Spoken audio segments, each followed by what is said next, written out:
మనకి సనాతన ధర్మంలో ఒక నియమం ఉంటుంది. సశక్తియుతుణ్ణి ఉపాసన చేస్తారు. ఉపాసన యందు శక్తి స్వరూపం పక్కన ఉండాలి. ఒక్క రాముణ్ణి పెట్టి ఉపాసన చేయకూడదు. అందుకే శచీ పురందరాభ్యాం నమః, వాణీ హిరణ్యగర్భాభ్యాం నమః, సీతారామచంద్ర పరబ్రహ్మణే నమః, పార్వతీ పరమేశ్వరాభ్యాం నమః అలా చెప్తాను తప్ప ఒక్కళ్ళని ఉపాసన చెయ్యరు. పక్కన శక్తి లేకుండా చేయకూడదు. అందుకే పక్కన శక్తి ఉండి ఉపాసన చెయ్యాలి అంటే సూర్యనారాయణమూర్తికి కూడా ఉండాలి పక్కన శక్తి. లేకపోతే ఉపాసన ఎలా నడుస్తుంది? ఉపాసన చేయడం దేని విధానం దాందేనండి. ఎక్కడ ఉండే మర్యాద అక్కడ ఉంటుంది. దేనికి కలగాపలగం చేసుకుని కంగారు పడకూడదు. శక్తి అన్న మాటలో మీరు ఒక విషయం అర్థం చేసుకోవాల్సి ఉంటుంది. పక్కన భార్య అన్న మాటతో దేవతలకు ఎప్పుడైనా చెప్తే అది వారి శక్తి స్త్రీ రూపంలో చెప్తారు. నేను మీతో అర్థమయ్యేట్టు చెప్పాలి అంటే, ఇప్పుడు నా ఉపన్యసించగలిగిన నా శక్తి ఉందే అది నా భార్య. ఎందుకంటే నన్ను విడిచి ఉండదు. నేను నాకు ఇచ్చిన విడిదిలో కూర్చుని మీరు వినండి అన్నాను అనుకోండి, నేను నోరు తెరవకుండా ఏమైనా ఉంటుందా? దక్షిణామూర్తి రూపం అవుతుంది. నేనంత గొప్పవాడిని ఏం కాదుగా. నోరు తెరిస్తేనే ఉపన్యాసం నాలోంచి రావాలి. అది నాలోనే ఉంటుంది, నాతోనే ఉంటుంది, నా నుంచి విడిపడదు నా ఉపన్యాస శక్తి. నేను లేకుండా నా ఉపన్యాసం ఉండదు. నేను వస్తేనే నా ఉపన్యాస శక్తి కూడా వస్తుంది. ఆ శక్తి నా భార్యగా సంకేతింపబడుతుంది. శ్రీదేవి భూదేవి ఇద్దరు భార్యలు విష్ణువుకి అన్నాను అనుకోండి, ఆయన ఏదో విర్రెక్కి కామం ఎక్కిపోయి ఇద్దరిని పెళ్లి చేసుకున్నాడని కాదు. శ్రీదేవి భూదేవి ఆయన భార్యలు అన్న మాటకు అర్థం ఏంటంటే భూమికి ఓషధీ శక్తిని ఇస్తుంది. అది ఇన్ని వడ్లు గింజలు వేశారనుకోండి, అన్ని కంకులు వస్తాయి, పంట పండుతుంది. కానీ పంట పండడం భూమి ధర్మంగా పండింది. ఇప్పుడు ఈ పంట వీడికి భోగంగా వెళ్ళాలా వద్దా, వీడి అన్నం తినాలా వద్దా అంటే, అప్పుడు భూదేవి యొక్క అనుగ్రహం శ్రీదేవిగా మారే ముందు ఇద్దరు ఆయన వంక చూస్తారు, భర్త వంక. వెళ్ళొచ్చా అని చూస్తే వీడెప్పుడు ఒక్కనాడు భగవన్నామం పలకడం, ఎప్పుడు స్వార్థమే. అసలు ఏ విషయంలోనూ భగవంతుడు కాని త్యాగం కాని ఏమీ అక్కర్లేదు. వీడికి ఒక పాఠం చెప్తే తప్ప నేను జ్ఞాపకానికి రాడు. మంచితో మర్యాదతో ఎంతో ప్రయత్నించా. పిల్లవాణ్ణి కూడా ఒక చిన్న దెబ్బ కొడుతుంటారు తల్లిదండ్రులు. ఎందుకు? లాలనమున బహదోషము లోలింప్రాపించు తాడ నోపాయములం చాలా గుణంబులు కలుగును తాడ నంబె బాలురకును పద్యంబరయన్నంటుంది యశోదాదేవి భాగవతంలో. ఓ 4 దెబ్బలు ఇస్తే కానీ పిల్లలు బాగుపడరది, వాళ్ళకి పద్యం, అందుకుని కొడతాను కృష్ణుడి. కొట్టలేకపోయింది వేరు మాట అనుకోండి. కాబట్టి భగవంతుడు కూడా వీడికి ఒక చిన్న దెబ్బ వేస్తే తప్ప వీడు బాగుపడ్డరా, పాడు చేసేసుకుంటున్నాడు మనుష్య జన్మ అని ఏం చేస్తాడంటే ఆ పంట ఇంటికి రాదు. ఏదో ఉత్పాతం పాడవుతుంది. అరే రే ఎందుకు ఇలా పోయింది? అప్పుడు ఆలోచిస్తాడు, జాగ్రత్త పడతాడు, భక్తితో ఉంటాడు, మళ్ళీ ద్విగుణీకృతంగా ఈశ్వరుడు ఇచ్చేస్తాడు. ఇప్పుడు శ్రీదేవి భూదేవి ఆయన భార్యలు అన్న మాటకు అర్థం ఏంటంటే భూమిలోని పంట నీకు భోగంగా మారాలా వద్దా అంటే మధ్యలో ఉన్నవాడు అనుగ్రహం ఉంటేనే. అది భార్య అన్న మాట సంకేతింపబడుతూ ఉంటుంది. సూర్యుడికి భార్యలు ఛాయ, ఉష, పద్మిని, సంజ్ఞ, వీళ్ళందరూ ఆయన భార్యలు. మీరు ఇప్పటికీ హర్షవల్లి, అరసవిల్లి అంటుంటారు. ఇంద్రప్రతిష్ఠ దేవేంద్రుడు ప్రతిష్ఠించాడు సూర్యనారాయణమూర్తిని. ప్రతిష్ఠించి ఇప్పటికీ కూడా మహానుభావుడు ఏమిటంటే చిన్న కత్తి పట్టుకుని ఉంటాడు సూర్యుడు. సూర్యకఠారి అని అక్కడ ఉంటుంది. అదే వెంకటాచలంలో వెంకటరమణుడు పట్టుకుంటాడు సూర్యకఠారి. చిన్న కత్తి కూడా పట్టుకుని ఉంటాడు. ఇంద్రుడు ప్రతిష్ఠ చేశాడు. ఆయనకి అర్చకత్వం ఎవరు చెయ్యాలి అంటే సూర్యనారాయణమూర్తే నిర్ణయం చేశారు. శ్రీముఖలింగం దగ్గర అర్చన చేసేటటువంటి కుటుంబాలలో సోదరుల కల్లోకి వెళ్ళి మీరిద్దరూ వచ్చి హర్షవల్లిలో నాకు అర్చకత్వం చేయండి అన్నారు. వాళ్ళిద్దరూ పరమ సంతోషంగా సూర్యుడికి నమస్కారం చేసి నదీ తీరం వెంట నడిచొస్తున్నారు. అరసవిల్లి అంటే బాగా అర్థం అవుతుంది. హర్షవల్లి దాని పేరు. ఎందుకంటే అక్కడికి ఎడితే హర్షం, సంతోషం తప్ప దుఃఖం ఉండదు, అనుగ్రహిస్తాడు కాబట్టి. వాళ్ళు నదీ తీరంలో నడిచి వెళ్ళిపోతున్నారు. వాళ్ళు ఎక్కడ నడిచి వెడుతున్నారో అక్కడ నది మించి ఒక మూట కొట్టుకొచ్చింది. ఏమిటని చూశారు, తాళపత్ర గ్రంథాలు ఉన్నాయి అందులో. వాళ్ళు ఆ మూట తీసి విప్పి చూశారు. హర్షవల్లి క్షేత్రంలో సూర్యుడికి పూజ చేసేటప్పుడు ఏ ఏ మంత్రాలు, ఏ ఏ ఉత్సవాలు ఎప్పుడెప్పుడు నిర్వహించాలో అందులో ఉంది. ధన్యులం తండ్రి, నువ్వు అనుగ్రహించామని కళ్ళకద్దుకుని తల మీద పెట్టుకుని తీసుకొచ్చారు. ఇప్పటికీ అదే విధానంలో అరసవిల్లిలో పూజలు జరుగుతుంటాయి. చిత్రం ఏంటంటే చిట్టి పనస మీకు అక్కడే కనపడుతుంది. పనస అంటే పెద్ద పెద్ద పనసకాయలు ఉంటాయి. అరసవిల్లి క్షేత్రంలోనే స్వామి దేవాలయానికి పక్కకెళ్ళి కొద్దిగా చూస్తే అక్కడే ఓ పనస చెట్టు ఉంటుంది. దానికి చిట్టి పనస అని ఇంతంత పనసకాయలు ఉంటాయి. గుత్తులు గుత్తులు గుత్తులు గుత్తులు ఎన్ని పనసకాయలు వేలాడుతుంటాయి. కాబట్టి అద్భుతమైన క్షేత్రం. స్వామి పీఠం మీద చూస్తే ఛాయా ఉషా పద్మిని ఉంటారు పీఠం మీదే. అంతటి మహానుభావుడైన సూర్యనారాయణమూర్తికి సంజ్ఞాదేవి భార్య. మళ్ళీ అందులో చమత్కారం జరిగింది. ఆ సంజ్ఞాదేవి సూర్యుడి యొక్క తేజస్సు భరించలేకపోయింది. సంగమ కాలమునందు దంపతులు ప్రహృష్టంగా ఉంటే తప్ప తేజోవంతమైన సంతానం కలగదు. ఇంత తేజోమూర్తి అయిన సూర్యుడు సంజ్ఞాదేవి దగ్గరికి వస్తే ఒకసారి ఆవిడ తేజస్సు చూసి కన్నులు మూసుకుంది. అబ్బా ఇంత తేజస్సా అని. ఆయన అన్నాడు, సంగమ కాలమునందు నువ్వు నన్ను చూసినప్పుడు బాధతో కళ్ళు మూసుకున్నావు. అందుకే పరమధర్మాత్ముడైనప్పటికీ కూడా ఎవరిని చూడ్డానికి లోకం భయపడి కళ్ళు మూసేసుకుంటుందో వాడు కొడుకుగా వస్తాడు. సూర్యుడి గతి కాలము యమధర్మరాజు కొడుకుగా వచ్చాడు. సంజ్ఞాదేవి యందు సూర్యుడికి పుట్టిన కొడుకే యముడు. తర్వాత విలోల అయింది ఆవిడ సంజ్ఞాదేవి. వేరొక పర్యాయం. విలోల అంటే చించలంగా చూసింది, భయం భయంగా కంగారుగా. విలోలవై చూశావు కాబట్టి విలోలత్వము కలిగినటువంటి నది పుడుతుందన్నారు. యమున పుట్టింది అందుకే. వేరొక పర్యాయం వైవస్వతుడు జన్మించాడు. ఆయనే మనువు.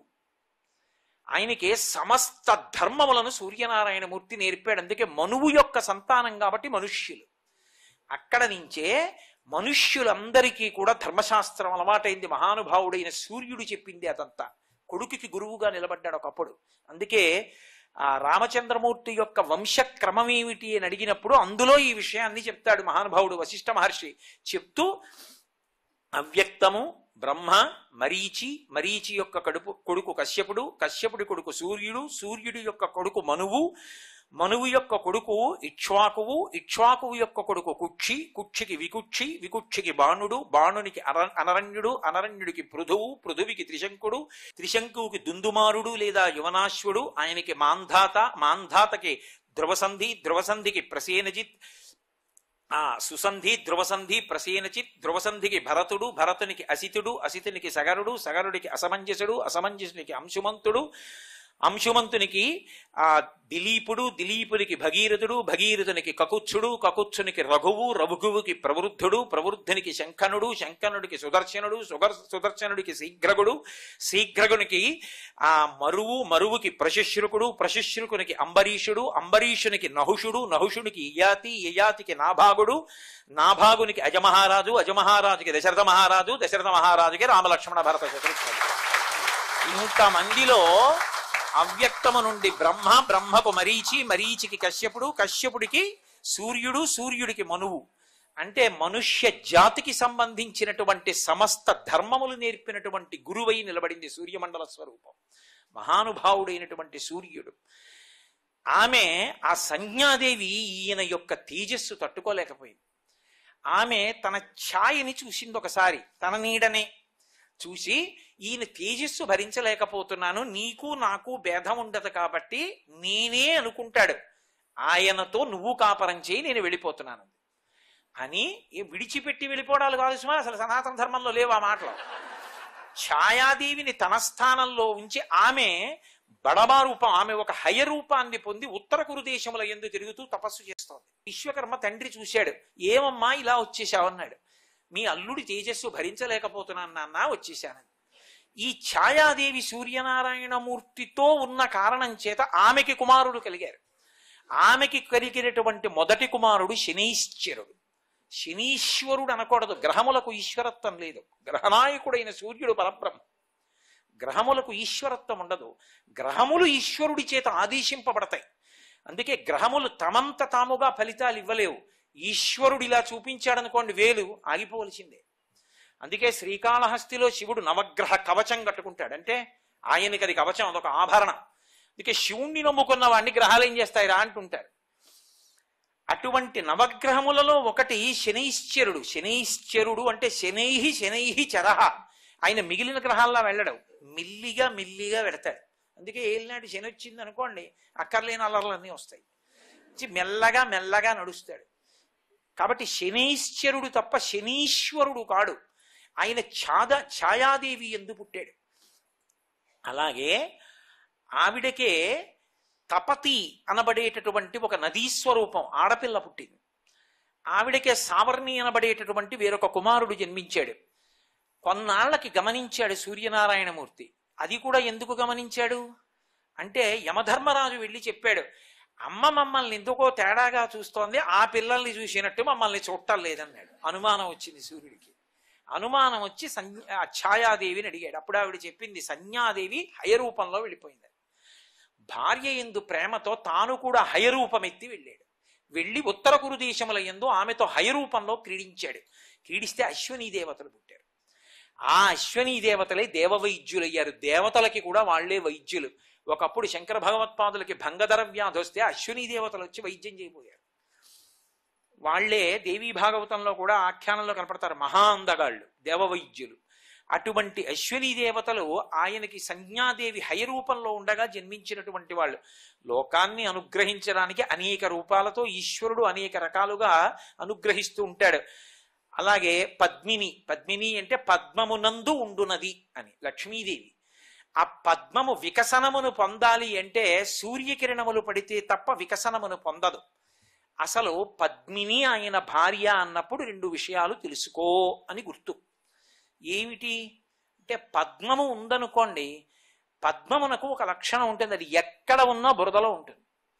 బురదలో ఉండి బురదలో పుట్టి బురదలో పెరిగి బురదలో వికసిస్తుంది. బురదలోనే ఆ తామర మొగ్గ పుట్టినప్పుడే పక్కనే చాప కప్ప పీత ఉంటాయి. ఇది పెరుగుతూ ఉంటుంది, అది పెరుగుతూ ఉంటుంది, అది వికసిస్తుంది, అందులో మకరందం ఉంటుంది. పక్కన ఉన్న చాపకి కానీ కప్పకి కానీ పీతకి కానీ పురుక్కి కానీ దానిలో మకరందం ఉందని తెలియదు. అందులో మకరందం ఎవరికి తెలుసు అంటే పక్కన వనంలో ఉన్న తుమ్మెదకి తెలుసు. అది వచ్చి మకరంద పానం చేస్తుంది. బురదలో పుట్టిన సూర్యకిరణముల చేత వికసనమును పొంది బురద తనకు అంటుకోకుండా నిలబడుతుంది. సంసారం అన్న పంకమునందున్న భగవంతుని వంక చూసి వికసనమును పొందు. సంసార పంక నిర్మగ్న సముద్ధరణ పండిత కదు అమ్మవారు. అది పద్మమైన భార్య అంటే నీ యందు కలగవలసినటువంటి వికసనము. రెండు, తామరాకు మీద నీటి బుట్టు అంటారు. అనేక కోట్ల కోట్ల కోట్ల జన్మలలో ఏ ఉపాధి ఎత్తండి, ఏ ఉపాధిలో ఉండండి, ఆ ఉపాధికి పుట్టుక మరణము ఉంటాయా ఉండవా? ఉండి తీరుతాయి. కాబట్టి ఏ సమయంలో జరుగుతుంది పుట్టుకంటే ఎవరూ చెప్పలేరు. ఏ సమయంలో మళ్ళీ శరీరం వదిలిపెట్టేస్తావు తెలియదు. పుట్టినప్పుడు ఎంత బాధో మరణించినప్పుడు అంత బాధ. నిజానికి ఈ రెండే బాధలు. మధ్యలోవి నువ్వు అనుకుంటున్న బాధ, అసలు బాధలు ఆ రెండే. దీన్ని వదలడం కష్టం, దీంట్లోకి వచ్చి బయటికి రావడం కష్టం. ఈ రెండే నరకాలు. కాబట్టే ఈ శరీరములోకి ప్రవేశించినటువంటి జీవుడు ఈ శరీరాన్ని విడిచిపెట్టేసేటప్పుడు ఎప్పుడు ఎక్కడ ఎన్ని జన్మలలో ఏ సమయాల్లో వదిలాడో. అందుకే అలయక సొలయక వేసట నొలయక కరి మకరితోడ నుద్దండత రాత్రులు సంధ్యలు సలిపెంపేరొక్క 1000 సంవత్సరములన్నారు పోతన గారు. మొసలితో ఏనుగు పోరాటం రాత్రుళ్ళు చేసింది, పగళ్ళు చేసింది, సంధ్యలు చేసింది. ఇన్ని కోట్ల జన్మలలో ఎన్ని మాటలు శరీరం విడిచిపెట్టినప్పుడు రాత్రి పోరాటం చేసి వదిలేవో, పగలు పోరాటం చేసి వదిలేవో, సంధ్యాకాలంలో వదిలేవో, ఎన్ని మాటలు వదిలేశాము. శరీరాన్ని విడిచిపెట్టి శరీరాన్ని పొందుతూనే ఉన్నావు. కానీ అలా కాకుండా ఏ ధర్మాన్ని పట్టుకొని మెల్లిగా విడివడడం రావాలో. లోకంలో ధర్మము ధర్మము ధర్మము అని ఎందుకంటారో తెలుసా అండి? ధర్మం ఏం చేస్తుందంటే కట్లు విప్పుతుంది. ధర్మ వ్యతిరిక్త భావనలు ఏం చేస్తాయంటే కట్లు బిగిస్తాయి. అదే తాడండి. ఇలా అన్నాను అనుకోండి కట్టేశాను, ఇలా అన్నాను అనుకోండి విప్పేశాను. ధర్మం ఏం చేస్తుందంటే విప్పేస్తుంది. ధర్మాన్ని వదిలినప్పుడు కట్టేస్తుంది, సంచితమై పడిపోతుంది. ఇది మనుష్యుడిగా ఎలా బ్రతకాలో, ఆ ధర్మం ఎలా పట్టుకోవాలో సూర్యనారాయణమూర్తి నుండే వచ్చింది. గురుస్వరూపంగా కూర్చుని ఉపదేశం చేశాడు మహానుభావుడు. అందుకే సూర్యుడు చేసినటువంటి ఉపకారం గురుస్థానంలో కూర్చుని లోకంలో ఎవ్వరూ చేయరు. పైగా అసలు ఎవరికైనా ఉండవలసింది ఏది అంటే స్త్రీకి కానివ్వండి పురుషుడికి కానివ్వండి ఆభరణం ఏది అంటే ఓర్పే. ఎవడు జీవితంలో వృద్ధిలోకి వస్తాడంటే ఎవడు సహనము కలిగిన వాడో వాడే వృద్ధిలోకి వస్తాడు. ఆ ఓర్పు లేదనుకోండి, ప్రతిదానికి అర్థం పర్థం లేకుండా ఏదో తిరగబడిపోవడం, ప్రతిదాన్ని భరించలేని స్థితి, వేచి ఉండలేని స్థితి ఉందనుకోండి, దాని చేత వృద్ధిలోకి రాడు. అందుకే రామాయణంలో క్షమాదానం, క్షమాయజ్ఞం, క్షమా సత్యం హి పుత్రికాః, క్షమా ధర్మం, క్షమా యశః, క్షమయావిష్టితం జగత్ అంటాడు. ఓర్పుయే సత్యము, ఓర్పుయే యజ్ఞము, ఓర్పుయే ధర్మము, ఓర్పే సమస్తము. ఆ ఓర్పునందే ఈ లోకమంతా నిలబడి ఉంది. అటువంటి ఓర్పు నేర్చుకోవాలి అంటే సూర్యనారాయణమూర్తిని చూసి నేర్చుకోవాలి. ఎందుకని? ఆయనకి ఉన్నటువంటి పరికరములను మీరు బాహ్యంలో చూడండి, ఆయన చేసేటటువంటి పని చూడండి. అసలు రెండిటికి ఏమైనా సమన్వయం ఉంటుందా? నిరాధారమైనటువంటి ఆకాశంలో ప్రయాణం చెయ్యాలి. రథచక్రం చూస్తే ఒక్కటే రథచక్రం, రథసారథి చూస్తే నడుం వరకు మాత్రమే ఉన్నవాడు. ఆయన చూస్తే ఏ ఋతువులో ఏ కాలంలో ఎప్పుడు ఎలా ప్రకాశించాలో అలాగే ప్రకాశించాలి. ఎప్పుడైనా సూర్యబింబం ఉదయించడం ఇవాళ 1 నిమిషం ఆలస్యమైంది అన్న మాట ఉంటుందా? ఉండదు. పైగా ఏ ఋతువులో ఏ ధర్మం చేసేయాలో ఆ ధర్మం చేసేస్తుండాలి. అది అంత అద్భుతంగా కేవలం ఏదో వెలుతురిస్తూ వెళ్ళిపోతే సరిపోదు. వెలుతురు ఇస్తూ అంత గొప్పగానూ మళ్ళీ అనుగ్రహించేయాలి. సూర్యుడి యొక్క వైభవం గురించి చెప్తూ ఆయన ఎలా ఇచ్చేస్తుంటాడు అన్నది చెప్తూ చిన్న పిల్లలతో కూడా పాట పాడించేవారు పూర్వం. ఎండలు కాసేటెందుకురా, మబ్బులు పట్టేటందుకురా, మబ్బులు పట్టేదెందుకురా, వానలు కురిసేటందుకురా, వానలు కురిసేదెందుకురా, చెరువులు నిండేటందుకురా, చెరువులు నిండేటెందుకురా, పంటలు పండేటందుకురా, పంటలు పండేటెందుకురా, ఆకలి తీరేటందుకురా, ఆకలి తీరేదెందుకురా, స్వామిని కొలిచేటందుకురా, స్వామిని కొలిచేదెందుకురా, ముక్తిని పొందేటందుకురా. అక్కడ నుంచి ఇక్కడ వరకు వెలుగుల ముద్దగా ప్రయాణిస్తూనే ఇచ్చేయాలి ఆయన.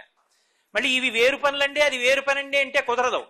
మంచి గ్రీష్మ ఋతువులో ఎండ కాయాలి. ఆ ఎండ కాసినప్పుడు ఎండలు కాసేది ఎందుకురా, మబ్బులు పట్టేటందుకురా. తర్వాత వర్షాకాలానికి తీసుకున్న నీరు మబ్బు రూపంలో వచ్చేయాలి. ఆతపీ మండలీ మృత్యు పింగళ సర్వతాపన కవిర్విశ్వో మహాతేజ రక్త సర్వభవోద్భవ నక్షత్ర గ్రహతారాణామధిపో విశ్వభావన తేజసామపి తేజస్వి అని ఆదిత్య హృదయంలో మహర్షి చెప్పినట్టు మళ్ళీ ఆయనే తపింపజేసిన వాడు ఆయనే, వర్షం కురిపించేసిన వాడు ఆయనే.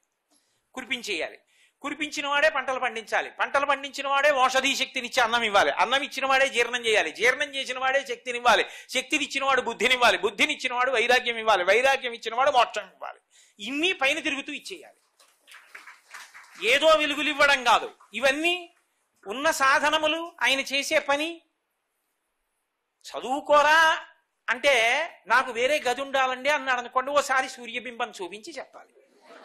ఆయనకి ఏమున్నాయిరా, ఆయన ఏం చేస్తున్నాడు, నీకెందుకురా ఇవన్నీ అని చెప్పగలగాలి. ఆయన్ని చూసి నేర్చుకోవాలి. క్రమశిక్షణ ఖచ్చితంగా. ఏమిటో టైం మేనేజ్మెంట్ అంటే విదేశాల పుస్తకాలన్నీ చెప్తా ఉంటారు. సూర్యుడి కన్నా టైం మేనేజ్మెంట్ ఉన్నవాడు ఉన్నాడంటే అసలు ఆయన్ని బట్టే కదా సమస్తం వచ్చింది లోకంలో. ఒక్క క్షణం ఆగడే, ఒక్క క్షణం ఆలస్యం చేయడే. సూర్యోదయ సూర్యాస్తమయాలంటే పంచాంగంలో లెక్క కట్టినట్టు అయిపోవాలంటే, గ్రహణం అంటే లెక్క కట్టినట్టు వచ్చేయాలంటే ఇంతకన్నా శాస్త్రం ఈ దేశంలో ఉందండి.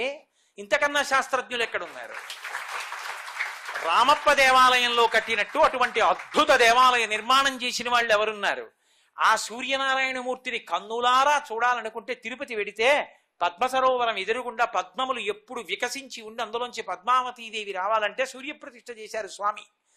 2 చేతులలో కమలాలు పట్టుకుని నిలబడి ఉంటాడు. ఎంత అందంగా ఉంటాడో. గుడి చిన్నది గాని మూర్తి నిలబడి ఉంటే నిజంగా అబ్బా స్వామి, మా కన్నులతో చూడలేని స్వామి ఈ రూపంతో దిగొచ్చావా అని కన్నులతో జుర్రేసుకోవాలనిపిస్తుంది. చూపుల శ్రీపతి రూపము నాపోవక త్రావి త్రావి హర్షోద్ధతయై వాపుచ్చి మందమధురాలాపంబుల పొగడనదితి లక్ష్మీనాథు అంటారు పోతన గారు భాగవతంలో. అలా ఆయన రూపాన్ని జుర్రుకోవాలనిపిస్తుంది. ఇదొక్కటి సరిపోతుందా? ఆయనకి ఒక గమ్మత్తుంది. అసలు ఆయన మళ్ళీ మీరు ఏ శివ ఏ ఈశ్వర స్వరూపం పేరు చెప్పండి, ఆయనకి కన్ను ఆయనే. విష్ణువు అన్నాను అనుకోండి, క్షీరోధన్వత్ ప్రదేశే శుచిమణి విలసత్సైకతే మౌక్తికానాం మాలా క్లుప్తాసనస్థ స్ఫటికమణిదిభైర్మౌక్తికైర్మండితాంగ శుభ్రైరభ్రైరతభ్రైరుపరి విరచితైర్ముక్త పీయూషవర్షై ఆనందీన పునీయాత్ తరినలిన గదా శంఖపాణిర్ముకుంద భూ పాదౌ యస్య నాభి వేదసుర నిలశ్చంద్ర సూర్యౌ చ నేత్రే. సూర్యచంద్రులిద్దరూ విష్ణువు యొక్క నేత్రములు. కుడికన్ను సూర్యుడు, ఎడంకన్ను చంద్రుడు. ఎందుకని? ఎవరు భగవద్విరోధులో వాళ్ళని కుడికంటితో కాల్చేస్తాడు, ఎవరు భగవద్భక్తులో వాళ్ళని ఎడమ కంటితో చల్లగా ఆదరిస్తాడు. మనకి సనాతన ధర్మంలో భయపెట్టడానికి కూడా భయం తీర్చడానికి కూడా ఉండడు. భయపెట్టినా వాడే, భయం తీర్చినా వాడే. విష్ణు సహస్రంలో చదవట్ల భయకృత్ ఆయనే, భయనాశన ఆయనే. అందుకే ఒకేసారి చూస్తూ అధర్మం యొక్క పీచం అణిచేస్తాడు. అందుకే మహానుభావుడు ఆ తపింప చెయ్యగలిగినటువంటి శక్తిని సూర్యుడిని కన్నుగా పెట్టుకుని ఉంటాడు కుడివైపు, అనుగ్రహ శక్తిని ఎడమ కంటిలో పెట్టుకుంటాడు. పరీక్షిన్ మహారాజు గారు కడుపులో ఉండగా ఉత్తరాగర్భం మీదకి అశ్వత్థామ బ్రహ్మశిరోనామకాస్త్ర ప్రయోగం చేశాడు. అక్కడే రథం ఎక్కుతున్న కృష్ణుడి దగ్గరికి వచ్చి కాళ్ళు పట్టుకుని ఒక్క మాట అంది ఆవిడ, చెల్లెలి కోడల, నీదు మేనల్లుడు శత్రువుల చేత హతుడయ్యను సంపుల్లారవిందలోచన భళ్ళాగ్ని నలించి శిశువు బ్రతికింపగదే అంది. బాగా కళ్ళు విప్పి చూస్తున్నావు కృష్ణానికి తెలీదా? నీ చెల్లెలి కోడల, పరాయిదాన్న సుభద్ర కోడల్ని. నా భర్త పోయాడనలేదు, నీదు మేనల్లుడు శత్రువుల చేత హతుడయ్యను. నీ మేనల్లుడు పోయాడయా అభిమన్యుడు, మేనమామవి ఇంత శక్తివంతుడివి రక్షించలేదు, పోన్లే వదిలి. పాండవుల ఏకైక వంశాంకురం నా కడుపులో కాలిపోతున్నాడయా, బ్రహ్మశిరోనామకాస్త్రం లోపలికి వెళ్ళిపోయింది, రక్షించవా అంది. అంతే, ఇక్కడ ఇలాగే ఉన్నాడు రథం ఎక్కుతూ. సకల ప్రాణి హుదాంతరాళముల భాస్వజ్యోతి అయ్యుండు సూక్ష్మ కళ్ళుండచ్యుతుడ ఎడం విరటజాగర్భంబున వైష్ణవమాయ కప్పి చక్రహస్తకుడై ఆ మహానుభావుడు అక్కడ పైన ఉన్నవాడే సకల ప్రాణుల యొక్క హృదయముల యందు సూక్ష్మమైనటువంటి ఒక చిన్న కణం రూపంలో ప్రకాశించేటటువంటి పరమాత్మ సూక్ష్మకలుండచ్యుతుడ ఎడన్ మాయ కప్పి చక్రధరుండై విరటజాగర్భంబున వైష్ణవమాయ కప్పి కురు సంతానార్థి అయి అడ్డమై ప్రకట స్ఫూర్తి ననంచ ద్రోణ తనయ బ్రహ్మాస్త్రమున్ లీలతోన్. ఇటువైపు చూస్తే పరీక్షిత్తు చూస్తున్నప్పుడు అబ్బా ఎంత బాగున్నాడు రా ఈయనెవరో, సశంక చక్రం సకిరీట కుండలం సపీత వస్త్రం సరసీరుహేక్షణం సహారభక్షస్థల శోభి కౌస్తుభం నమామి విష్ణుం శిరసా చతుర్భుజం. ఎంత అందంగా ఉన్నాడని పరీక్షిత్తు కనబడుతున్నాడు. బ్రహ్మశిరోనామకాస్త్రానికి ఘోర రూపంతో కనపడి తనలోకి తీసేసుకున్నాడు. ఏకకాలమునందు రెండు రూపములు పెట్టాడా లేదా? శివుడైనా అంతే. అఘోరేభ్యో దఘోరేభ్యో ఘోర ఘోరధరేభ్య సర్వేభ్యో సర్వసర్వేభ్యో నమస్తే అస్తు రుద్రరూపేభ్య అని పంచమంత్ర పఠనంలో చెప్తున్నావా లేదా? ఆ ఈశ్వరుడికే ఘోర అఘోర రూపములుంటాయి. అది సూర్య చంద్రౌచ నేత్రే, సూర్యుడి రూపంలో తపింపచేస్తాడు, చంద్రుడి రూపంలో చల్లతనాన్ని అనుగ్రహిస్తాడు భక్తులకి. అందుకే అమిత్రాణం భయకరో మిత్రాణామ భయంకర, అమిత్రులైన వాళ్ళకి అంటే ఆయన పట్ల అనుకూలురు కాకుండా ఉన్న వాళ్ళని తపింపచేసి సంహరిస్తాడు, అనుకూలురైన వాళ్ళని అనుగ్రహ శక్తి చేత కాపాడతాడు. అదే పరమాత్మ మళ్ళీ పరమశివుడిగా మాట్లాడారనుకోండి, వందే శంభుముమాపతిం సురగురుం వందే జగత్కారణం వందే పన్నగభూషణం మృగధరం వందే పశూనాం పతిం వందే సూర్య శశాంక వన్ని నయనం వందే ముకుంద ప్రియాం వందే భక్తజనాశ్రయించ వరదం వందే శివం శంకరం. ఆయనకి సూర్య చంద్ర అగ్నులు మూడు నేత్రములు. పరమశివుడికి సూర్యచంద్రుడే నేత్రములు. అమ్మవారి దగ్గరికి వెడితే, ఆవిడ దగ్గరికి వెడితే మరీ విచిత్రం. ఆవిడ తాటంక యుకళీభూత తపనోడు పమండల, ఆవిడికి రెండు తాటంకములు సూర్యచంద్రుడు. ఎందుకని? సూర్యచంద్రులిద్దరూ ఆవిడికి తాటంకములై ఉన్నారు అంటే కాలమునకు వశపడదు ఆవిడ. మనం సూర్యుడు ఇవాళ ఉదయించి మళ్ళీ రేపు ఉదయించాడు అనుకోండి, నా ఆయుర్దాయం ఒక రోజు పోయింది కాదు. సూర్యోదయ సూర్యాస్తమయాల్లో మన ఆయుర్దాయాన్ని గ్రసించేస్తున్నాడు పరమాత్మ. ఆవిడికవి ఆభరణాలు కాబట్టి ఆవిడ ఎందుకు అసలు ఆ కాలమునకు వశవర్తి? ఆవిడ కాలమునకు వశపడదు. అందుకే నిత్యయవ్వన, ఆవిడికి వార్ధక్యం ఉండదు. సర్వం శ్రీ ఉమామహేశ్వర పరబ్రహ్మార్పణమస్తు. స్వస్తి.